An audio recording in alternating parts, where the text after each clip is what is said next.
여러분 안녕하세요, 언제나입니다. 오늘은 제가 밴쿠버 어학연수 후기 및 Q&A를 가져왔습니다.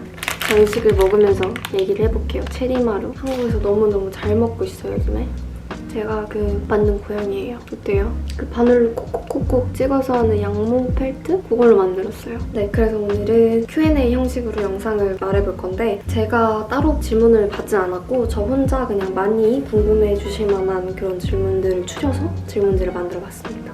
그럼 첫 번째 질문, 간단히 자기소개 부탁드려요. 안녕하세요 여러분, 저는 언제나고요. 자기소개는 영어로 한번 해보겠습니다. Hi guys, my name is Yurin or Jan. You can call me whatever you want. I studied English in Kaplan, Vancouver for about a month and I came back to Korea. Now I want to talk about school life in Vancouver and about Kaplan, of course. Please stay tuned. Yep. 네, 다음 질문. 카플란 밴쿠버 센터의 어떤 점이 가장 마음에 드시나요? 전 솔직히 말하면 분위기가 되게 좋았던 것 같아요. 제가 토론토에서도 유학원에서 잠깐 일을 했었어요. 그래서 그때 유학원에서 영상 찍는 일을 하면서 여러 가지 어학원을 돌아다녀 봤는데 그 학원마다 분위기가 되게 다르잖아요. 어떤 학원은 되게 공부에 포커스돼 있고 어떤 학원은 소규모라서 학생들끼리 두루두루 친하고 약간 그런 느낌이 있고 한데 뭔가 카플란은 딱 그 중간인 느낌? 엄청 크지도 작지도 않아서 학생들끼리도 커넥션을 쌓기가 쉽고 선생님들이랑도 되게 소통을 많이 할 수 있어서 활발한 분위기가 있는 것 같아요, 학원에.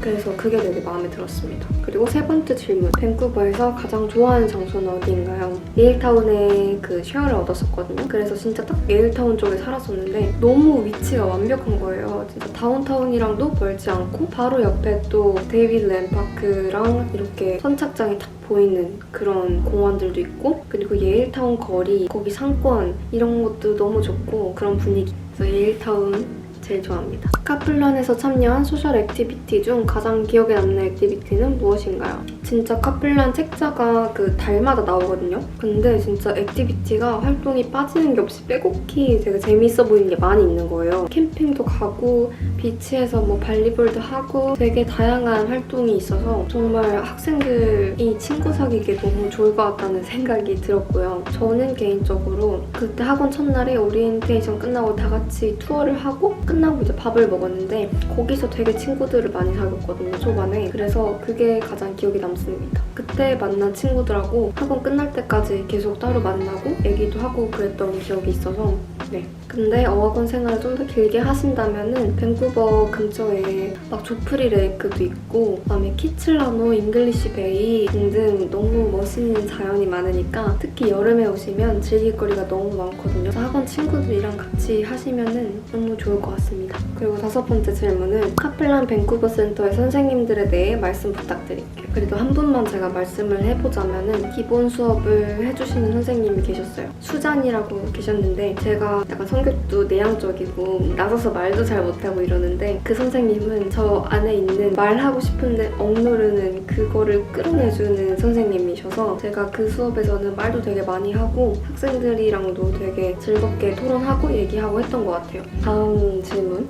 카플란에서의 어학연수를 고민하는 학생들에게 해주고 싶은 조언이 있다면? 어학원 같은 경우에는 개인에 따라 취향 차이가 있겠지만 저는 카플란이 되게 좋았던 게 일단은 국적별로 비율이 되게 다양하다는 점이었는데요. 제가 C1에 한 번 있어보고 B2에 한 번 있어봤는데 둘 다 한국인의 비율이 그렇게 많지가 않았어요. 그리고 유럽 친구들이 되게 많은 편이고 그래서 되게 국적이 다양한 비율로 섞이면서 어학원 환경 속에서 다양한 국적의 친구들을 만날 수 있다는 그런 장점이 있는 것 같아서 저는 수업의 질도 그렇고 인종의 비율도 그렇고 카플란을 추천드립니다. 그리고 카플란 밴쿠버 센터 같은 경우에는 위치도 랍슨에 있어서 어디든 가기 편하거든요. 그래서 어학원 끝나고 진짜 시티 라이프를 너무 충분히 즐기기에 좋은 것 같아서 추천드립니다. 그리고 7번째 질문인데 카플란에서 친하게 지내거나 기억에 남는 친구가 있나요? 제가 이제 밴쿠버에 있을 때가 한창 진로 고민이 많을 때였어요.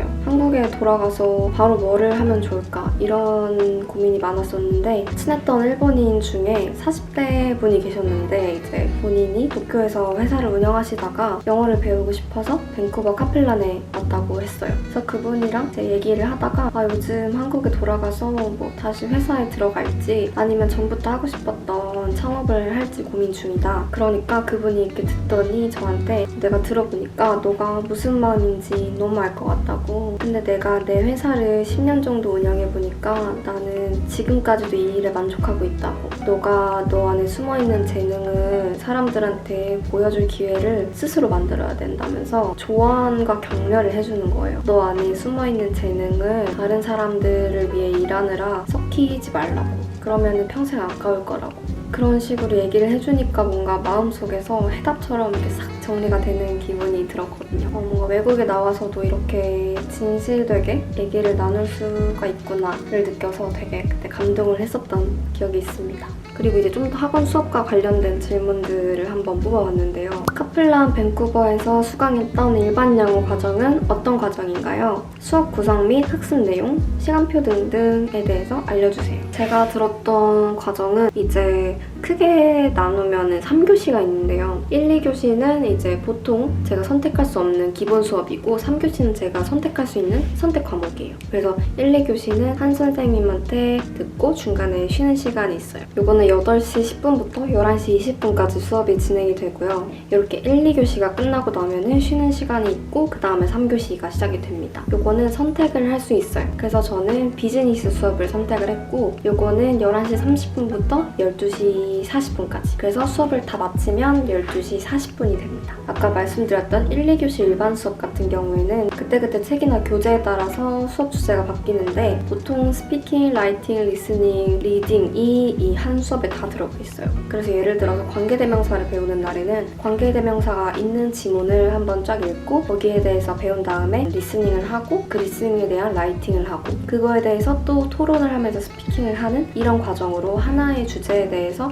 여러 가지의 스텝들이 있습니다. 그리고 3교시 선택 수업 같은 경우에는 전 비즈니스를 선택했거든요. 그래서 비즈니스에서 쓰이는 줄임말이라든지 아니면 비즈니스를 어떻게 구상하는지 영어로 예를 들어서 향수 브랜드를 런칭하는 시점이다 라고 상황을 주고 그 향수 브랜드의 타겟, 마케팅 전략 이런 것들을 팀원들이랑 같이 과제하는 것처럼 영어로 써보는 거죠. 스토리텔링을 해보고 그리고 수업 시간에 앞에 나가서 발표도 해보고 그런 식으로 비즈니스에 관련된 영어를 연습하는 수업이었습니다. 그리고 또 좋았던 점이 있었는데 오프라인에서 이렇게 가서 수업을 듣는 거 말고도 카플란에서 온라인 수업 커리큘럼도 제공을 하고 있더라고요. K 플러스 러닝 클럽이랑 K 플러스 온라인이라고 카플란 홈페이지에 접속해서 따로 또 공부를 할 수 있는 그런 시스템이 있어서 오프라인 플러스 온라인으로까지 영어 공부를 할 수 있어서 같은 돈 내고 공부를 한다고 하면 정말 카플란에서 하면 몇 배로 효과를 볼 수 있을 것 같은 느낌이었어요. 한국에서 경험하신 영어 수업 및 공부 방식과 카플란의 방식은 어떻게 달랐나요? 문법 수업 방식의 차이 등등 또 해외 연수만이 줄 수 있는 영어 공부의 장점도 나눠주세요. 저는 환경이 주는 메리트가 90% 이상이라고 생각을 해요. 왜냐면 한국에서는 거의 한국인 선생님한테 배우고 영어를 써도 한국인들이랑 대화를 하고 이런 거잖아요. 그런데 해외 어학연수를 가서 배우면 그 환경 자체가 아예 한국어를 못하는 상황이다 보니까 소통 방법이 영어 하나밖에 없는 거예요. 그런 나도 모르게 형성되는 주변의 환경이 저는 너무 크다고 생각을 해서 이제 해외 연수를 하다 보면 그 모든 설명이 영어로 되기 때문에 만약에 예를 들어서 문법을 배운다 해도 한국에서는 문법을 배우면 머리로 이해했구나 하고 쓰면서 이게 어떻게 쓰이는구나 한다고 치면은 해외에서 어학연수를 한다고 하면 똑같은 문법을 배워도 그거를 얘기하면서 바로바로 머릿속에서 예문을 만들고 바로바로 뱉는 그런 연습을 하거든요. 저도 이번에 제가 다 아는 문법이었는데 어학원에서 그렇게 입으로 바로바로 뱉으면서 예문을 만들고 그걸 이용해서 친구들이랑 대화를 하다 보니까 그냥 자연스럽게 머릿속에 녹아드는 거예요. 이게 꾸준히 연습을 해서 내 걸 만드는 그런 게 없이 훨씬 더 효율적이고 빠른 시간 내에 그 문법이다라고 생각도 안 하면서 내 걸로 만들 수 있다는 그런 습득력의 차이가 있는 것 같아요. 네, 그래서 제가 이제 해외 어학연수 밴쿠버를 2번이나 갔다 왔는데 정말 뼈저리게 느낀 건 언어는 그 문화 속에서 같이 경험하고 키워가야 그 내가 배우는 언어라는 힘이 단단해져 가는 거를 느낄 수 있는 것 같아요. 어학연수라고 하면은 어학? 저는 플러스 문화 연수라고 생각을 해요. 그래서 캐나다에 왔다면 그 북미, 캐나다 문화와 함께 언어를 배워가는 거죠. 저는 언어가 그 자체로 존재할 수는 없다고 생각해요. 그거를 쓰는 사람들, 그 나라의 문화, 그 모든 걸 아우르는 함축적인 게 언어라고 생각을 하거든요. 그래서 어학연수를 와서 직접 그 나라의 땅을 밟고 그 나라의 사람들과 소통을 하면서 배운다는 거는 저는 그 의미가 크다고 생각을 합니다. 네, 그래서 저처럼 북미 문화에 관심이 많으시거나 영어를 좋아한다, 그 나라를 너무너무 가보고 싶다 이러시는 분들은 어학연수가 인생의 큰 전환점을 열어줄 수 있는 기회라고 생각을 합니다. 그래서 고민을 하고 계시다면은 제가 다녔던 카플란 밴쿠버 센터를 추천을 드릴게요. 저는 밴쿠버 특히 여름에 너무 예쁘니까요. 여름 시즌에 딱 이제 등록을 하셔서 밴쿠버의 자연과 도시와 그리고 하원 친구들과의 그런 커넥션도 잘 쌓으시면서 영어도 배우고 문화도 체험하고 잊을 수 없는 추억을 만드셨으면 좋겠습니다. 네, 여러분 오늘 이렇게 밴쿠버 어학연수에 대한 후기를 간단하게 Q&A 형식으로 말씀을 드려봤는데 궁금한 게 있으시면 댓글로 질문 주시면 답변 드리도록 하겠습니다. 다음 영상에서 만나요. 안녕.